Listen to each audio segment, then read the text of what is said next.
یہ مسجد جو ہے نا، یہ اسلام کی ایک یونیورسٹی کا درجہ رکھنے والی جگہ ہوتی ہے۔ انسان کا رب کریم سے رشتہ عبادت میں قائم ہوتا ہے، اور ہماری عبادت کا انداز ہمارے رب نے ہمیں یہ دیا ہے کہ ورکعوا مع الراکعین، رکوع کرو رکوع کرنے والوں کے ساتھ، یعنی باجماعت نماز پڑھو۔ آپ گھر میں بھی نماز پڑھیں، نماز ہو جاتی ہے کسی مجبوری کے باعث، لیکن آپ کو نماز کا مزہ مسجد میں ہی آتا ہے، جماعت کے ساتھ ہی آتا ہے، وہ ایک خاص لطف ہے۔ مسلمانوں کی اجتماعیت ان کی جماعت سے ظاہر ہوتی ہے۔ جب آپ مسجدیں بناتے ہیں، مسجدوں میں آتے ہیں، تو آپ ایک مشترکہ فریضہ سر انجام دیتے ہیں۔ مسجد چونکہ تمام مسلمانوں کی مشترکہ جگہ ہوتی ہے، ایک خوبصورت جگہ ہے، مسلمانوں کو اس سے پیار بھی اجتماعی طور پر ہوتا ہے۔ ہمارے ہاں تھوڑی تھوڑی جب سے تقسیم ہوئی ہے نا ہر کام میں، مسجدیں بھی نام لگنے لگ گئی ہیں، فلاں نے بنائی ہے، فلاں نے کی ہے، فلاں محلے کی ہے۔ تھوڑا تھوڑا ہم سفر کرتے رہتے ہیں تو کئی دفعہ کچھ دوست ٹائم کے لیے فرماتے ہیں تو کہتے ہیں جی آپ ہمارے ساتھ والی مسجد میں آئے تھے تو ہمیں بھی ٹائم دیں۔ تو میں ان سے کئی دفعہ پوچھتا ہوں کہ وہ آپ کی مسجد نہیں تھی؟ مسجدیں تو اللہ کی ہیں نا جی، تقسیم نہیں کریں۔ اجتماعیت کا اظہار ہوتا ہے جب آپ مسجد بناتے ہیں۔ میرے نبی کریم صلی اللہ علیہ وسلم کو نا مسجد کے ساتھ بڑی دلچسپی تھی، حضور کو بڑا پیار تھا مسجد کے ساتھ۔ آپ غور فرمائیں کہ حضور مکہ مکرمہ میں جب تک تشریف فرما تھے تو زیادہ وقت حضور حرم شریف میں گزارتے۔ قبل کی جتنے آپ کو واقعات کتب سیرت میں ملیں گے وہ سارے حرم شریف سے متعلقہ ہوں گے۔ اور بعد ہی ہجرت نبی پاک علیہ السلام نے سب سے پہلے مسجد قباء کی تعمیر فرمائی، پھر میرے محبوب کریم علیہ السلام نے مسجد نبوی کی تعمیر فرمائی۔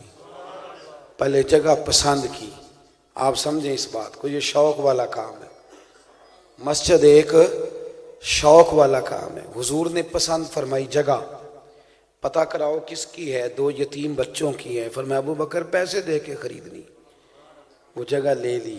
پھر حضور نے اس کی تعمیر میں بنفس نفیس حصہ لیا۔ میں نے عرض کی تھی آپ تشریف رکھیں، سارا کچھ مکمل ہے جی، اللہ آپ کو جزائے خیر عطا فرمائے۔ حضور نے خود حصہ لیا۔ حضرت ابو ہریرہ رضی اللہ تعالیٰ عنہ فرماتے میں 4 اینٹیں اٹھا کے لا رہا تھا، میں سمجھتا تھا میں خاصا کام کر رہا ہوں۔ فرماتے ہیں کہ میری اچانک نظر پڑی تو اللہ کے محبوب علیہ السلام 5 اینٹیں اٹھا کے لا رہے، تو میں دوڑ کے آگے بڑھا، دوڑ کے میں نے کہا یا رسول اللہ مجھے دے دیں۔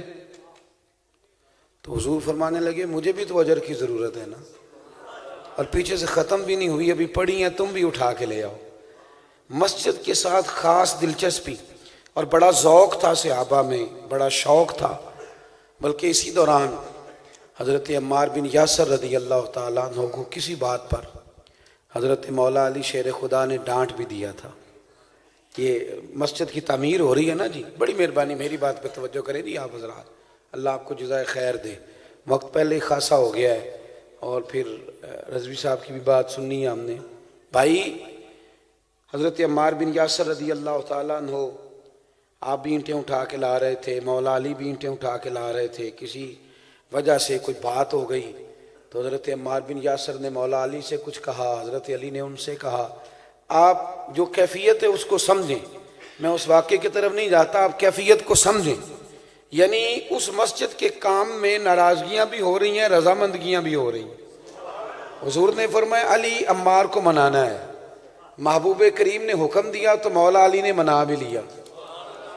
اللہ کرے میں جو سمجھانا چاہتا ہوں وہ آپ کی سمجھ میں آئے۔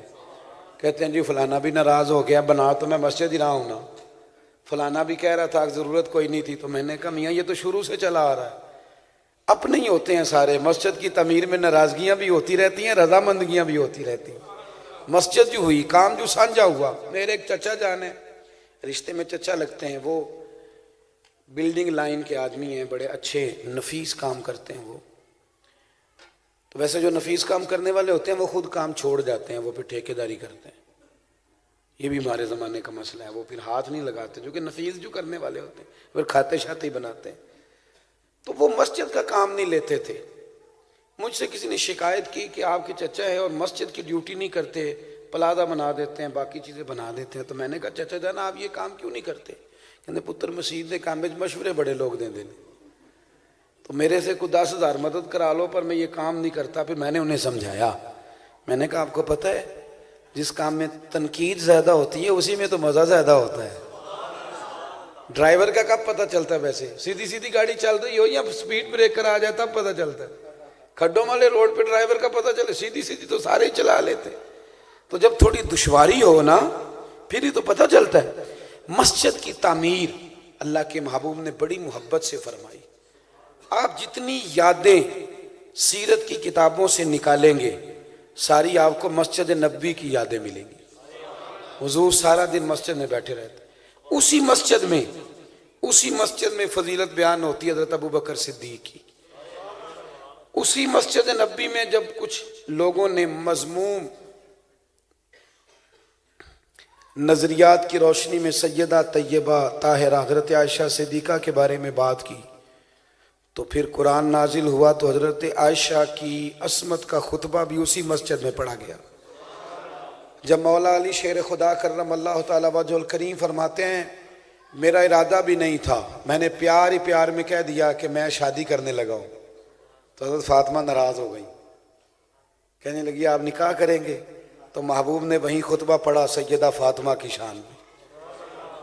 خطبہ پڑھا، فرمایا سب کے لیے دوسری شادی کی اجازت ہے پر جب تک میری بیٹی موجود ہے علی کو اجازت کوئی نہیں، علی کو اجازت.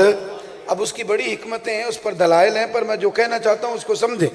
پھر وہیں اسی منبر پر حضور نے، حضرت علی نے کرنی بھی نہیں تھی شادی لیکن یہ تو بہانہ تھا تاکہ منبر رسول پر خاتون جنت کی عظمتیں بیان کر دی جائیں. وہاں حضور نے فرمایا فاطمہ میرے جگر کا ٹکڑا ہے، جو اسے ناراض کرے گا وہ مجھے ناراض کرے گا، جو اسے راضی کرے گا وہ مجھے راضی کرے گا. اسی منبر پر آپ سمجھے میری بات، یہ وہی مسجد نبوی ہے، اسی کے منبر پر امام حسن تشریف لا رہے ہیں. امام حسن دور سے امام حسن تشریف لا رہے تھے تو اپنے ہی کرتے میں ان کا پیر مبارک الجھ گیا تو گر گئے. حضرت صدیق اکبر فرماتے میں بھی پاس بیٹھا تھا، سارے بیٹھے تھے، حضور کسی کو حکم دیتے کوئی اٹھا لاتا لیکن محبوب خود اٹھے، صحابہ کے بیچ میں سے امام حسن کو اٹھا کے لائے اور پھر محبوب کریم نے ماتھا چوما. اور مولا حضرت ابوبکر صدیق فرماتے ہیں میری طرف دیکھ کے فرمانے لگے ابوبکر یہ اولاد آدمی کو کمزور نہیں کر دیتی؟ اور پھر وہیں حضور نے مسجد نبوی کے منبر پہ بیٹھ کر فرمایا اے اللہ میں حسن سے محبت کرتا ہوں، تو بھی اس سے محبت فرما، اور جو جو میرے حسن سے پیار کرے تو ان سب سے محبت فرما. اسی منبر پر حضور باتیں. آپ سمجھتے ہیں کہ وہ جو حضرت عمر آدھا مال لائے تھے اور جناب صدیق اکبر پورا لے آئے تھے تو وہ بھی سارے تذکرے میرے محبوب نے مسجد نبوی کے منبر پر ہی فرمائے تھے. بدر کا اعلان بھی منبر پہ ہوا، احد کا اعلان بھی منبر سے ہوا، تبوک کے لیے حضور نے چندے کا اعلان بھی. ناراض ہو گئے آپ لوگ؟ کچھ لوگوں کو مسجد کے منبر سے چندہ بڑا برا لگتا ہے، چندے کا سوال کیوں کرتے ہیں؟ یہ بھی میرے محبوب کریم کا طریقہ مبارکہ ہے. حضور کائنات کے مالک ہیں لیکن حضرت عثمان کہتے ہیں جیش اسرا کے وقت حضور نے منبر سے اعلان کیا جو میرے فوجیوں کے لیے زاد راہ دے گا میں اللہ کا رسول ہو کے وعدہ کرتا ہوں میں اسے جنت دوں گا. تو 1000 اونٹ بما پالان حضور نے دیے. اب تو لوگ مسجد میں بات نہیں نہ کرنے دیتے، اب نہیں بات کرنے دیتے، اب تو امام کو پابند کیا جاتا ہے، خطیب کو پابند کیا جاتا ہے. بالکل آپ نے موٹی موٹی نماز روزے کی بات کرنی ہے، گلی محلے کی بات نہیں کرنی، سیاست کی بات آپ نہیں کریں گے بالکل بھی. مجھے ایک دوست نے ایک دفعہ کہا، کہنے لگے علماء کو سیاست کی بات نہیں کرنی چاہیے. میں نے کہا ٹھیک ہے سیاستدان بھی دین کی بات نہ کریں. مانتے ہو اس بات کو؟ کہتے ہیں جی نہیں دین تے سارا سانجھا ہے. تو میں نے کہا یہ عجیب مسئلہ ہے نا، آپ کا عجیب فلسفہ ہے نا، جس کا جو دل آئے دین پہ فتویٰ دے، ہر بندہ چوک میں کھڑے ہو کے فتویٰ دے.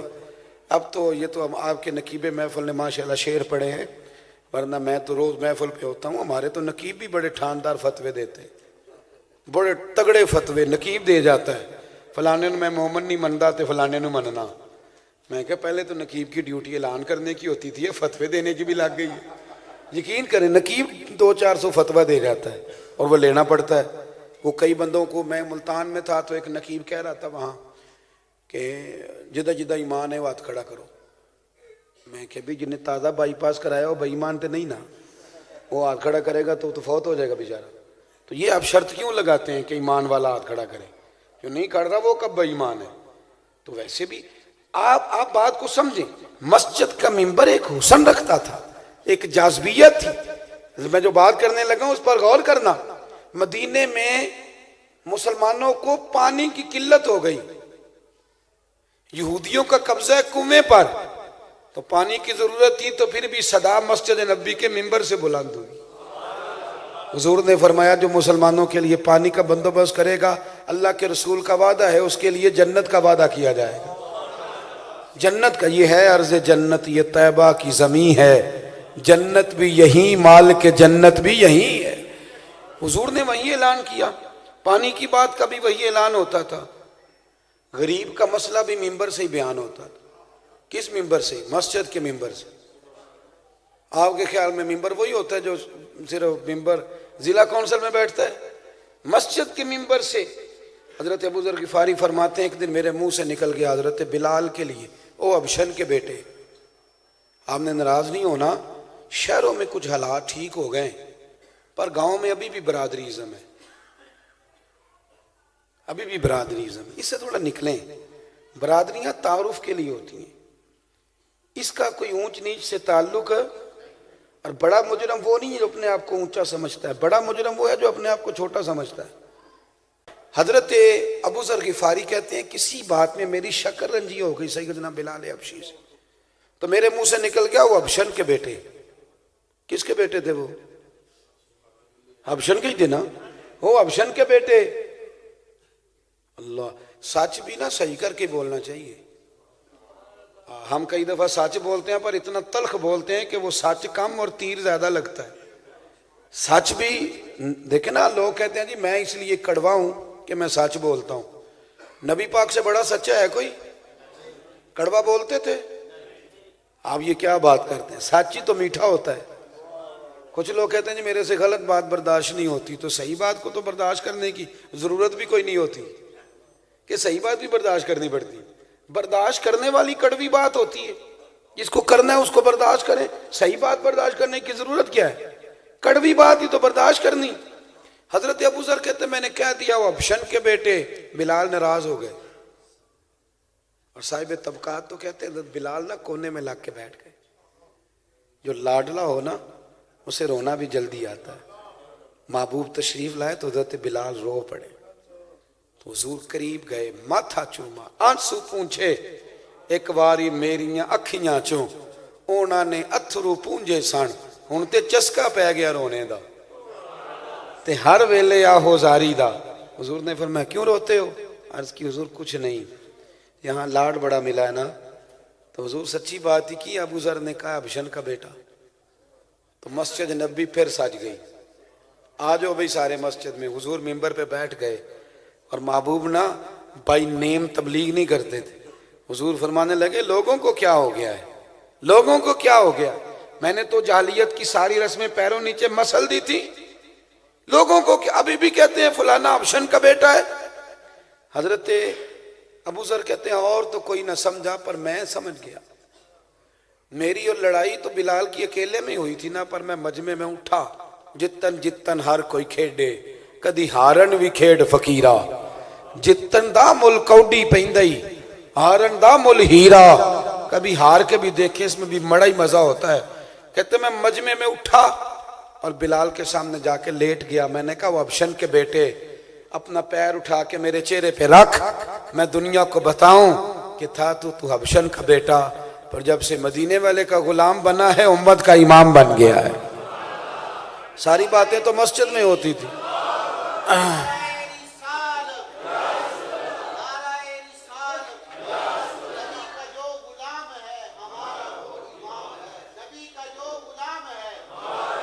میرے عزیز، مسجد نبی نے ایک ماحول دیا قوم کو، امت کو ایک ماحول دی۔ مزے کی بات یہ ہے، اگرچہ حدیث مسلم میں بھی موجود ہے، وہاں حضرت حلیمہ سعدیہ کا نام نہیں۔ ابن اسحاق نے حضرت حلیمہ سعدیہ کا باقاعدہ نام لکھا ہے، صاحب کنز العمال نے ان کا نام لکھا ہے، مسلم میں حدیث ہے۔ میں اکثر سوچتا ہوں کہ حضرت حلیمہ تو گھر بھی آ سکتی تھی نا نبی پاک کے، وہ آئی تھی تو کسی سے پوچھتی تو اکثر گھر والے گھر آتے ہیں، پر جناب حلیمہ سعدیہ جب آئیں تو سیدھی مسجد میں ہی آ گئی۔ حضور بیٹھے بھی ممبر پہ تھے، گویا نبی پاک نے والدین سے پیار کرنے کا طریقہ بھی لوگوں کو مسجد میں بتایا۔ جناب حلیمہ آئیں تو حضور ممبر سے اٹھے اور پھر محبوب آگے بڑھے، صحابہ نے راستہ چھوڑا، رسول کریم نے چادر بچھائی، جناب حلیمہ کو بٹھایا تو حضرت ابو ہریرہ فرماتے ہیں لوگ ایک دوسرے سے پوچھنے لگے یہ کون ہے؟ جب حضور کے کانوں میں آواز گئی تو فرمایا یہ مجھے دودھ پلانے والی میری ماں ہے۔ ہر چیز کے ذائقے رسول کریم نے مسجد میں بیان فرمائے۔ مسجد ایک اب تو ہم نے مسجد سے نکال دیا سارا کچھ، فیصلے بھی مسجد میں ہوتے تھے، میٹنگ بھی مسجد میں ہوتی تھی، ہر چیز کا لین دین کا معاملہ مسجد میں حل ہوتا تھا۔ ہم تو لے گئے مسجد سے ہر چیز نکال کے باہر، حالات ہمارے خراب ہو گئے۔ مسجد سے پیار کریں، مسجد کو سجائیں۔ اعلیٰ حضرت بریلوی رحمۃ اللہ علیہ سے ایک شخص نے پوچھا میں بے سکون رہتا ہوں، تو اعلیٰ حضرت رحمۃ اللہ علیہ فرمانے لگے مسجد میں جھاڑو دیا کر۔ مشکل کام ہے؟ نہیں بابا مشکل ہے، تجھے میں نے پتا ہے جنی ہاں نہ کی تھی کیا کیا کر مسجد میں۔ میرا خیال ہے کہ ہمارے پاکستان میں پنجاب میں بابا فرید سے بڑا درویش تو کوئی نہیں ملے گا، لیکن بابا صاحب مشورہ دیتے ہیں، کہتے ہیں اٹھ فریدہ ستیا تے جھاڑو دے مسجد، اٹھ فریدہ ستیا۔ ڈاکٹر مسلم نظامی نے لکھا ہے بابا صاحب ہر روز اپنی مسجد میں خود جھاڑو دیتے تھے، وہ خالی شعر نہیں لکھتے تھے، اٹھ فریدہ ستیا تے جھاڑو دے مسجد، تو ستا ہے رب جاگدا تیری ڈاڈے نال پرید۔ مسجد میں جھاڑو دینا، مسجد سے پیار کرنا، مسجد کے ساتھ تعلق بنانا، مسجد کے ساتھ اپنا رشتہ لگا کے رکھنا۔ مسجد، ہمارے بچے مسجدوں میں نہیں آتے، ہمارا مزاج نہیں، طبیعت نہیں، ہماری ذوق نہیں۔ اب مسجدوں کو تالے لگنے لگے ہیں، کچھ سال ہوئے ہیں، پہلے مسجدوں کو تالے اس لیے کہ جو فارغ ہوتا تھا جا کے قرآن شریف پڑھنے لگ جاتا تھا۔ اب قرآن شریف پڑھیں کہ فیس بک دیکھیں، اب قرآن شریف پڑھیں کہ گپ شپ کریں، اتنا ٹائم ہی نہیں ہمارے پاس۔ مسجد کو وقت دیں، مسجد سے پیار کریں۔ ایک بات اور کرنی ہے، بات سمیٹنی ہے۔ مسجد نہ ٹائلوں سے آباد ہوتی ہے، نہ اچھے لینٹر سے آباد ہوتی ہے، نہ اچھے کلیم سے۔ مسجد عبادت کرتا ہے مسجد کا امام اور خطیب۔ اب آپ گھورنے لگ گئے ہیں، مجھے کسی نے نہیں کہا، مجھے تو پتہ بھی نہیں آپ نے امام کون سا رکھا ہے، لیکن جو بات ٹھیک ہے وہ سنیں تو صحیح نا۔ میں آپ کو تاریخ کا ایک ورق الٹ کے دیتا ہوں۔ حضرت عمر بن عبدالعزیز رحمۃ اللہ تعالیٰ علیہ نے مسجد کے خطیب کی، مسجد کے امام کی، مسجد کے امام کی اور صوبے کے گورنر کی تنخواہ ایک برابر رکھی تھی، اور خطیب کو پیسے گورنر سے زیادہ ملتے تھے۔ اس کی مطلب میں یہ نہیں آپ سے کہہ رہا کہ آپ کی توجہ دلا رہا ہوں، اس ایک بات تھوڑی دیر کے لیے سمجھیں۔ ہمارے یہاں ایک رواج بن گیا ہے، جو بندہ 6 سیپلیوں میں بی اے پاس کر کے آتا ہے نا، 6 دفعہ اس نے سیپلی کا امتحان دیا، وہ درس نظامی کے عالم سے آ کے پوچھتا ہے آپ کی تعلیم کتنی ہے؟ وہ کہتے ہیں کہ میں درس نظامی پڑھا ہوا ہے۔ نہیں وہ تو ٹھیک ہے، تعلیم کتنی ہے آپ کی؟ نہیں، وہ تعلیم کیا ہوتی ہے؟ آپ نے جو بی اے پاس کیا 6 سیپلیوں میں، اس کا نام تعلیم ہے۔ ہمارا درس نظامی کا 4تھے سال کا طالب علم آپ کے ایم فل کو چند گھڑیاں ساتھ بیٹھنے کا موقع نہیں دے گا اللہ کے فضل سے۔ یہ آپ کیا بات کرتے ہیں؟ مدارس نے جو لوگ پیدا کیے نا، مدارس اسلامیہ نے، اس وقت بھی پاکستان میں نا ڈپریشن کے مریض بڑی تیزی سے بڑھ رہے ہیں۔ میں بھی ایک سیمینار میں گیا تھا، مجھے بلایا گیا، میں حاضر ہوا تھا۔ ٹینشن کے، ڈپریشن کے، بہت زیادہ جھگڑے لڑائیاں، بندے بڑے بلا وجہ پریشان ہیں، کوئی معنی نہیں۔ آپ کو پتہ ہے پاکستان کے میڈیکل کے ڈاکٹروں نے، بورڈ نے بیٹھ کے کہا ہے کہ نفسیات کے ماہر بندے بھی بٹھاؤ اور ساتھ وہ بندے بھی بٹھاؤ جو قرآن حدیث جاننے والے، اور ان سے آراء طلب کرو کہ اس مسئلے کا حل کیا ہے۔ آپ سمجھے بات کو؟ ایک آدمی قرآن جانتا ہے، حدیث جانتا ہے، فقہ جانتا ہے، اسماء الرجال اس نے پڑھا ہوا ہے، اصول حدیث اس نے پڑھی ہوئی ہے، منطق، فلسفے، علم بدیع کی باتیں طلباء کے ساتھ کرتا ہے، آپ اس سے پوچھ رہے ہیں تیری تعلیم کتنی ہے؟ کمال نہیں ہو گئی؟ حد ہو گئی۔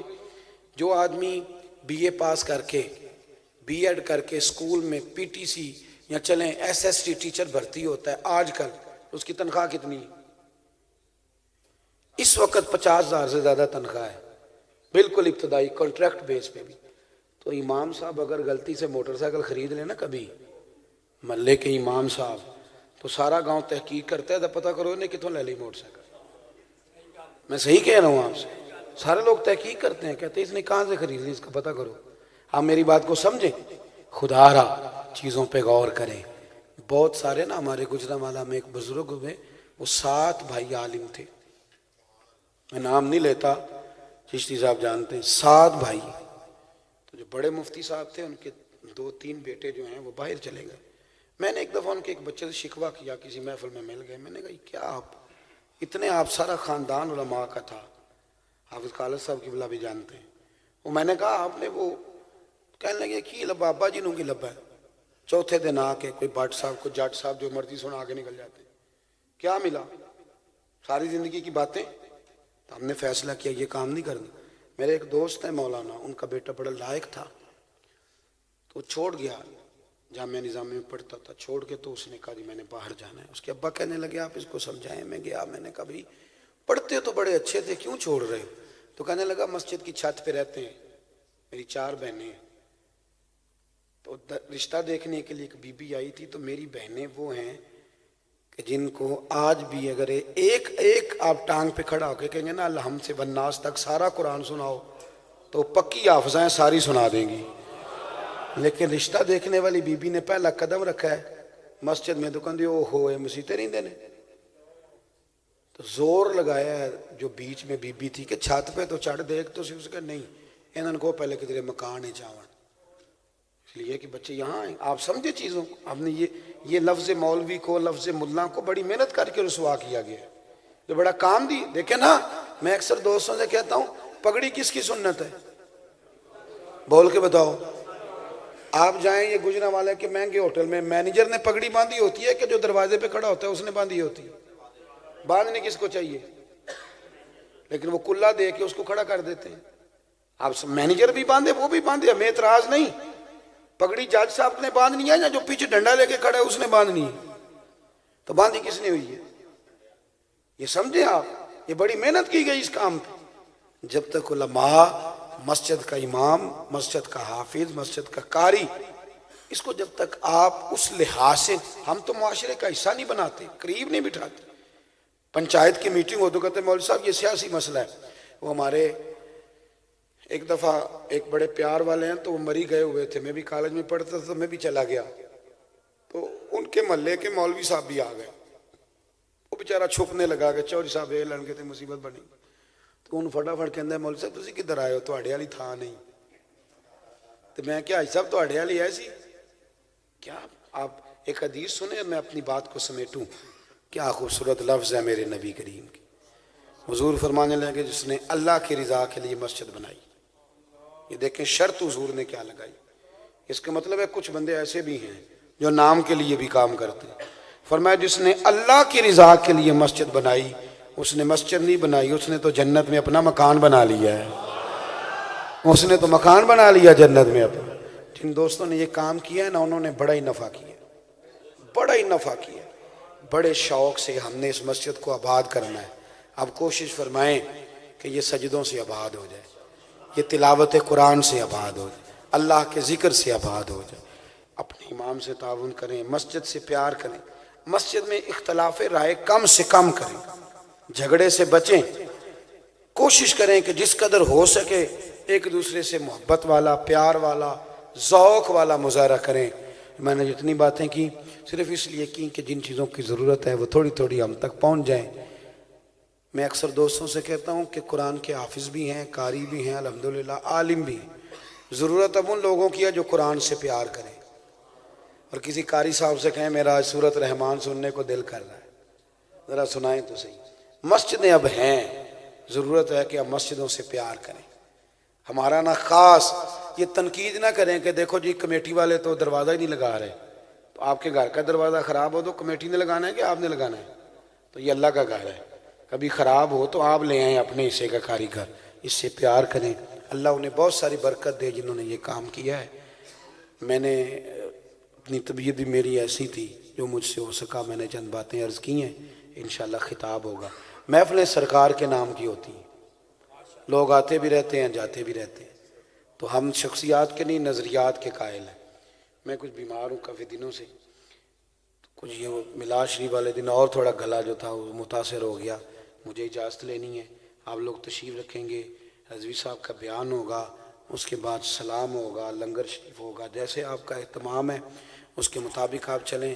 تمام حضرات بیٹھیں، بڑی مبارک ان لوگوں کے لیے جنہوں نے یہ مسجد بنائی، اور اللہ بڑی ساری جزا دے ان کو جس کو آباد کریں گے۔ آخر دعوانا ان الحمد